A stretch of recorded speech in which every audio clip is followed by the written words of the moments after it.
വിശുദ്ധ ലൂക്കാ എഴുതിയ സുവിശേഷം അധ്യായം 22.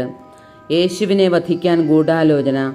പെസഹ എന്ന് വിളിക്കപ്പെടുന്ന പുളിപ്പില്ലാത്ത അപ്പത്തിൻ്റെ തിരുനാൾ അടുത്തു. പുരോഹിതന്മാരും നിയമജ്ഞരും അവനെ എങ്ങനെ വധിക്കാമെന്ന് അന്വേഷിച്ചുകൊണ്ടിരുന്നു. പക്ഷേ അവർ ജനങ്ങളെ ഭയപ്പെട്ടു. 12 പേരിൽ ഒരുവനും സ്കറിയോത്ത എന്ന് വിളിക്കപ്പെടുന്നവനുമായ യൂദാസിൽ സാത്താൻ പ്രവേശിച്ചു. അവൻ പുരോഹിത പ്രമുഖന്മാരെയും സേനാധിപന്മാരെയും സമീപിച്ച് എങ്ങനെയാണ് യേശുവിനെ അവർക്ക് ഒറ്റുകൊടുക്കേണ്ടതെന്ന് ആലോചിച്ചു. അവർ സന്തോഷിച്ച് അവന് പണം കൊടുക്കാമെന്ന് വാഗ്ദാനം ചെയ്തു. അവൻ അവർക്ക് വാക്കുകൊടുത്തു. ജനക്കൂട്ടമില്ലാത്തപ്പോൾ അവനെ ഒറ്റുകൊടുക്കാൻ അവൻ അവസരം പാർത്തുകൊണ്ടിരുന്നു. ശിഷ്യന്മാർ പെസഹ ഒരുക്കുന്നു. പെസഹ കുഞ്ഞാടിനെ ബലി കഴിക്കേണ്ടിയിരുന്ന പുളിപ്പില്ലാത്ത അപ്പത്തിൻ്റെ ദിവസം വന്നു ചേർന്നു. യേശു പത്രോസിനെയും യോഹന്നാനെയും അയച്ചുകൊണ്ട് പറഞ്ഞു, നിങ്ങൾ പോയി നമുക്ക് പെസഹ ഭക്ഷിക്കേണ്ടതിന് ഒരുക്കങ്ങൾ ചെയ്യുവൻ. അവർ അവനോട് ചോദിച്ചു, ഞങ്ങൾ എവിടെ ഒരുക്കണമെന്നാണ് നീ ആഗ്രഹിക്കുന്നത്? അവൻ പറഞ്ഞു, ഇതാ നിങ്ങൾ പട്ടണത്തിലേക്ക് പ്രവേശിക്കുമ്പോൾ ഒരു കുടം വെള്ളം ചുമന്നുകൊണ്ട് ഒരുവൻ നിങ്ങൾക്കെതിരെ വരും. അവൻ പ്രവേശിക്കുന്ന വീട്ടിലേക്ക് നിങ്ങൾ അവനെ പിന്തുടരുക.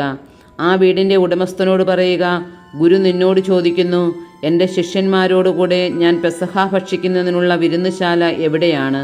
സജ്ജീകൃതമായ ഒരു വലിയ മാളികമുറി അവൻ നിങ്ങൾക്ക് കാണിച്ചു തരും. അവിടെ ഒരുക്കുക. അവർ പോയി അവൻ പറഞ്ഞതുപോലെ കണ്ടു. പെസഹ ഒരുക്കുകയും ചെയ്തു. പുതിയ ഉടമ്പടി. സമയമായപ്പോൾ അവൻ ഭക്ഷണത്തിനിരുന്നു, അവനോടൊപ്പം അപ്പസ്തോലന്മാരും. അവൻ അവരോട് പറഞ്ഞു, പീഡയനുഭവിക്കുന്നതിന് മുമ്പ് നിങ്ങളോടുകൂടെ ഈ പെസഹ ഭക്ഷിക്കുന്നതിന് ഞാൻ അത്യധികം ആഗ്രഹിച്ചു. ഞാൻ നിങ്ങളോട് പറയുന്നു, ദൈവരാജ്യത്തിൽ ഇത് പൂർത്തിയാകുന്നതുവരെ ഞാൻ ഇനി ഇത് ഭക്ഷിക്കുകയില്ല.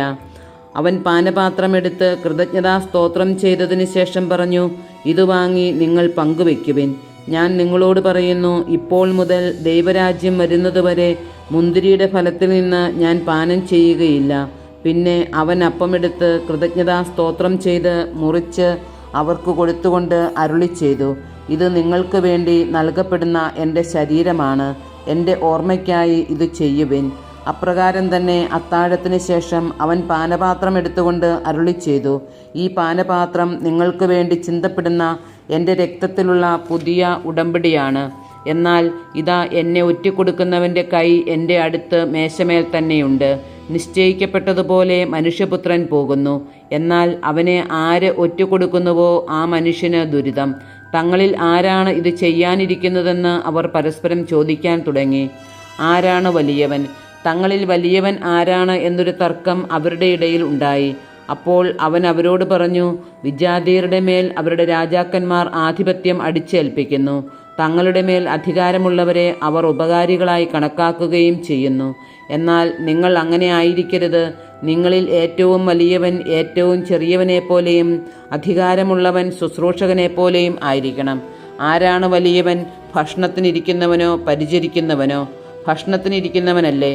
ഞാനാകട്ടെ നിങ്ങളുടെ ഇടയിൽ പരിചരിക്കുന്നവനെ പോലെയാണ്. എൻ്റെ പരീക്ഷകളിൽ എന്നോടുകൂടെ നിരന്തരം ഉണ്ടായിരുന്നവരാണ് നിങ്ങൾ.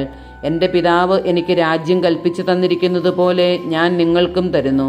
അത് നിങ്ങൾ എൻ്റെ രാജ്യത്തിൽ എൻ്റെ മേശയിൽ നിന്ന് ഭക്ഷിക്കുകയും പാനം ചെയ്യുകയും സിംഹാസനങ്ങളിലിരുന്ന് ഇസ്രായേലിലെ 12 ഗോത്രങ്ങളെ വിധിക്കുകയും ചെയ്യുന്നതിന് വേണ്ടിയത്രേ. പത്രോസ് ഗുരുവിനെ നിഷേധിക്കും. ശിമയോൻ, ശിമയോൻ, ഇതാ സാത്താൻ നിങ്ങളെ ഗോതമ്പ് പോലെ പാറ്റാൻ ഉദ്യമിച്ചു. എന്നാൽ നിന്റെ വിശ്വാസം ക്ഷയിക്കാതിരിക്കാൻ ഞാൻ നിനക്ക് വേണ്ടി പ്രാർത്ഥിച്ചു. നീ തിരിച്ചു വന്ന് നിന്റെ സഹോദരരെ ശക്തിപ്പെടുത്തണം. ശിമയോൻ പറഞ്ഞു, കർത്താവേ, നിന്റെ കൂടെ കാരാഗൃഹത്തിലേക്ക് പോകാനും മരിക്കാൻ തന്നെയും ഞാൻ തയ്യാറാണ്. അവൻ പറഞ്ഞു, പത്രോസേ, ഞാൻ നിന്നോട് പറയുന്നു, നീ എന്നെ അറിയുകയില്ല എന്ന് 3 പ്രാവശ്യം നിഷേധിച്ച് പറയുന്നതിന് മുമ്പ് ഇന്ന് കോഴി കൂവുകയില്ല. പണവും വാളും കരുതുക. അനന്തരം അവൻ അവരോട് ചോദിച്ചു, ഞാൻ നിങ്ങളെ മടിശീലയോ ഭാണ്ഡമോ ചെരുപ്പോ ഇല്ലാതെ അയച്ചപ്പോൾ നിങ്ങൾക്ക് എന്തിനെങ്കിലും കുറവുണ്ടായോ? അവർ പറഞ്ഞു, ഒന്നിനും കുറവുണ്ടായില്ല. അവൻ പറഞ്ഞു, എന്നാൽ ഇപ്പോൾ മടിശീലയുള്ളവൻ അതെടുക്കട്ടെ, അതുപോലെ തന്നെ ഭാണ്ഡവും. വാളില്ലാത്തവൻ സ്വന്തം കുപ്പായം വിറ്റ് വാൾ വാങ്ങട്ടെ. ഞാൻ നിങ്ങളോട് പറയുന്നു, അവൻ നിയമലംഘകരോടുകൂടെ എണ്ണപ്പെട്ടു എന്ന് എഴുതപ്പെട്ടിരിക്കുന്നത് എന്നിൽ നിവൃത്തിയാകേണ്ടിയിരിക്കുന്നു. എന്തെന്നാൽ എന്നെപ്പറ്റി എഴുതപ്പെട്ടിരിക്കുന്നത് പൂർത്തിയാകേണ്ടതാണ്. അവർ പറഞ്ഞു, കർത്താവേ, ഇതാ ഇവിടെ 2 വാളുണ്ട്. അവൻ പറഞ്ഞു, മതി. ഗെത്സെമനിയിൽ പ്രാർത്ഥിക്കുന്നു. അവൻ പുറത്തു വന്ന് പതിവ് പോലെ ഒലിവുമലയിലേക്ക് പോയി. ശിഷ്യന്മാരും അവനെ പിന്തുടർന്നു. അവിടെ എത്തിയപ്പോൾ അവൻ അവരോട് പറഞ്ഞു, നിങ്ങൾ പരീക്ഷയിൽ ഉൾപ്പെടാതിരിക്കാൻ പ്രാർത്ഥിക്കുവിൻ. അവൻ അവരിൽ നിന്ന് ഒരു കല്ലേറ് ദൂരം മാറി മുട്ടിന്മേൽ വീണു പ്രാർത്ഥിച്ചു. പിതാവേ, അങ്ങേക്കിഷ്ടമെങ്കിൽ ഈ പാനപാത്രം എന്നിൽ നിന്ന് അകറ്റണമേ. എങ്കിലും എൻ്റെ ഹിതമല്ല, അവിടുത്തെ ഹിതം നിറവേറട്ടെ. അപ്പോൾ അവനെ ശക്തിപ്പെടുത്താൻ സ്വർഗത്തിൽ നിന്ന് ഒരു ദൂതൻ പ്രത്യക്ഷപ്പെട്ടു. അവൻ തീവ്രവേദനയിൽ മുഴുകി കൂടുതൽ തീക്ഷ്ണമായി പ്രാർത്ഥിച്ചു. അവൻ്റെ വിയർപ്പ് രക്തത്തുള്ളികൾ പോലെ നിലത്തു വീണു. അവൻ പ്രാർത്ഥന കഴിഞ്ഞ് എഴുന്നേറ്റ് ശിഷ്യന്മാരുടെ അടുത്ത് വന്നപ്പോൾ അവർ വ്യസനം നിമിത്തം തളർന്ന് ഉറങ്ങുന്നത് കണ്ടു. അവൻ അവരോട് ചോദിച്ചു, നിങ്ങൾ ഉറങ്ങുന്നതെന്ത്? പരീക്ഷയിൽ അകപ്പെടാതിരിക്കാൻ ഉണർന്നിരുന്ന് പ്രാർത്ഥിക്കുവിൻ. യൂദാസ് യേശുവിനെ ഒറ്റിക്കൊടുക്കുന്നു. അവൻ ഇത് പറഞ്ഞുകൊണ്ടിരിക്കുമ്പോൾ ഒരു ജനക്കൂട്ടം അവിടെ വന്നു. 12 പേരിൽ ഒരുവനായ യൂദാസാണ് അവരുടെ മുമ്പിൽ നടന്നിരുന്നത്. യേശുവിനെ ചുംബിക്കാൻ അവൻ മുമ്പോട്ട് വന്നു. യേശു അവനോട് ചോദിച്ചു, യൂദാസേ, ചുംബനം കൊണ്ടോ നീ മനുഷ്യപുത്രനെ ഒറ്റിക്കൊടുക്കുന്നത്? എന്താണ് സംഭവിക്കാൻ പോകുന്നത് എന്ന് കണ്ടപ്പോൾ യേശുവിനോട് കൂടെ ഉണ്ടായിരുന്നവർ, കർത്താവേ, ഞങ്ങൾ വാളെടുത്ത് വെട്ടട്ടെയോ എന്ന് ചോദിച്ചു. അവരിലൊരുവൻ പ്രധാന പുരോഹിതൻ്റെ സേവകനെ വെട്ടി അവൻ്റെ വലത്തുചെവി ഛേദിച്ചു. അത് കണ്ട് യേശു പറഞ്ഞു, നിർത്തൂ. അനന്തരം യേശു അവൻ്റെ ചെവി തൊട്ട് അവനെ സുഖപ്പെടുത്തി. അപ്പോൾ യേശു തനിക്കെതിരായി വന്ന പുരോഹിത പ്രമുഖന്മാരോടും ദേവാലയ സേനാധിപന്മാരോടും ജനപ്രമാണികളോടും പറഞ്ഞു, കവർച്ചക്കാരനെതിരെ എന്ന പോലെ വാളും വടിയുമായി നിങ്ങൾ വന്നിരിക്കുന്നുവോ? ഞാൻ നിങ്ങളോടുകൂടെ എല്ലാ ദിവസവും ദേവാലയത്തിലായിരുന്നപ്പോൾ നിങ്ങൾ എന്നെ പിടിച്ചില്ല. എന്നാൽ ഇത് നിങ്ങളുടെ സമയമാണ്, അന്ധകാരത്തിൻ്റെ ആധിപത്യവും. പത്രോസ് തള്ളിപ്പറയുന്നു. അവർ അവനെ പിടിച്ച് പ്രധാനാചാര്യൻ്റെ വീട്ടിലേക്ക് കൊണ്ടുപോയി. പത്രോസ് അകലെയായി അവനെ അനുഗമിച്ചിരുന്നു. അവർ നടുമുറ്റത്ത് തീ കൂട്ടി അതിനു ചുറ്റുമിരുന്നപ്പോൾ പത്രോസും അവരോടുകൂടെ ഇരുന്നു. അവൻ തീക്കരികെ ഇരിക്കുന്നത് കണ്ട് ഒരു പരിചാരിക സൂക്ഷിച്ചു നോക്കിയിട്ട് പറഞ്ഞു, ഇവനും അവനോടുകൂടെ ആയിരുന്നു. എന്നാൽ പത്രോസ് അത് നിഷേധിച്ച്, സ്ത്രീയെ, അവനെ ഞാൻ അറിയുകയില്ല എന്ന് പറഞ്ഞു.